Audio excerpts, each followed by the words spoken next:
তোলাবাজির প্রতিবাদ করেছিলেন, আর সেই কারণে খড়দা পুরসভা তৃণমূলের ভাইস চেয়ারম্যান তাকে আক্রান্ত হতে হয়েছে, এমনটাই অভিযোগ। এবং শাসক নেতার উপর চড়াও হওয়ার অভিযোগ উঠছে, হুমকি দেওয়ার অভিযোগ উঠছে দুষ্কৃতীদের বিরুদ্ধে।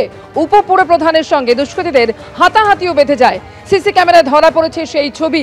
শনিবারের ঘটনা, রাহড়া থানায় এফআইআর দায়ের হলেও এখনো পর্যন্ত কেউ ধরা পড়েনি।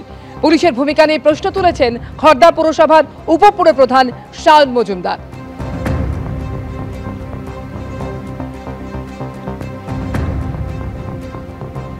বিভিন্ন জায়গাতে সারা খড়দা শহর জুড়ে যারা তোলাবাজি করে সে সমস্ত প্রতিবাদ আমরা দীর্ঘদিন ধরে করছি, কিন্তু এই যাই বারবারন্ততা, এই বারবারন্ততা এখন অত্যাধিক মাত্রায় হয়ে গেছে।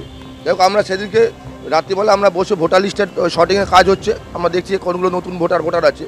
ইন দ্য মিন টাইম 3টে বাইকে 7-8 জন আসে, এসেই তো অকথ্য ভাষায় গালিগালাজ, মদ্যপান অবস্থায় ছিল, অকথ্য ভাষায় গালিগালাজ করে। সময়ের আমরা এত আন্দোলন করেছি, এত কিছু করেছি, আমরা এ করছি, আমাকে বলছে যে গুলি করে দেবে। যারা যাদবপুর থানাতে ছিলেন মিছিল করে তারা এখন ক্যাম্পাসের ভেতরে ঢুকেছেন। পুলিশের একটা বড় ফোর্স সেটা এই মুহূর্তে 4 নম্বর গেটের বাইরে ডিপ্লয়েড হয়ে রয়েছে। ছবিটা এই মুহূর্তে কি আমি অনির্বাণের কাছ থেকে জানার চেষ্টা করব। দেখাও অনির্বাণ।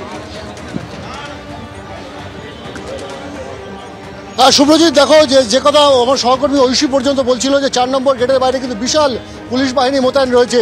কিন্তু একটা বিষয় সেটা হচ্ছে যে মিছিল কিন্তু যেটা এবিপির ছিল সেটা কিন্তু ঢাকুরিয়া ব্রিজ অর্থাৎ দক্ষিণাপনের সামনে পর্যন্ত এসে মিছিল শেষ হয়ে যায়। পুলিশের তরফ থেকে কিন্তু ব্যারিকেড সরিয়ে রাস্তা খুলে দেওয়া হয়।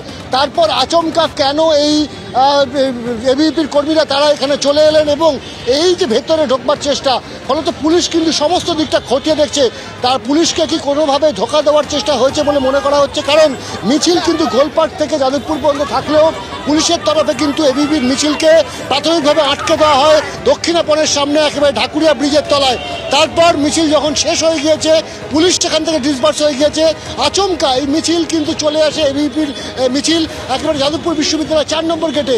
যখন কিনা এসএফআই এর যে প্রাক্তনী এবং বর্তমানদের মিছিল সেটি গোল পার্কের উদ্দেশ্যে রওনা দিয়েছে, অপরদিকে 4 নম্বর গেটের সামনে এসে হাজির হয়ে যায় এবিপির মিছিল।